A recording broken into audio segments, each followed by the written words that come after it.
Medical college জাতীয়তাবাদী ছাত্র দল আজকে এই মেডিকেল ভর্তি পরীক্ষা উপলক্ষে আমরা একটা হেল্প ডেস্কের আয়োজন করেছি।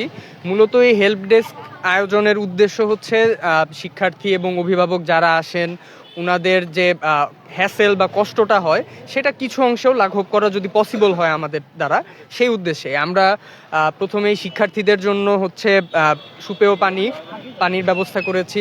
কারণ শিক্ষার্থীরা যখন আসে তারা বেশ টেন্সড অবস্থায় থাকে, চিন্তাগ্রস্ত থাকে। তারা যাতে পানি পান করে হাইড্রেটেড অবস্থায় থাকে এবং চিন্তামুক্ত থাকে, এই উদ্দেশ্য থেকেই করা।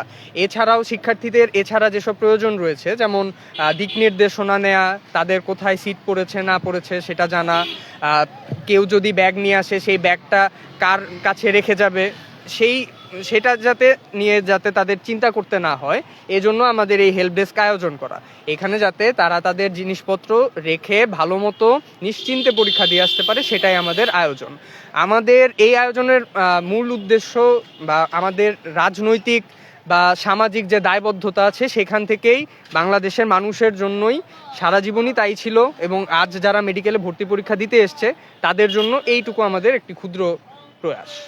আমি ধারণা করছি, আমি তো শুরু থেকেই ছিলাম, আমরা এখানে যারা রয়েছি প্রায় 2000 থেকে 2500-এর মতো, মানে 2500 জনের মতো মানুষজন ছিল। তাদের সবাইকেই আমরা পানির বোতল সরবরাহ করতে পেরেছি। এছাড়াও যে কোনো সহযোগিতা তারা আমাদের কাছে যেটা সাহায্য চেয়েছিল সব সাহায্যই আমরা করতে পেরেছি। আমাদের শিক্ষাবান্ধব কর্মসূচি সবসময় অব্যাহত ছিল, ভবিষ্যতেও থাকবে ইনশাল্লাহ।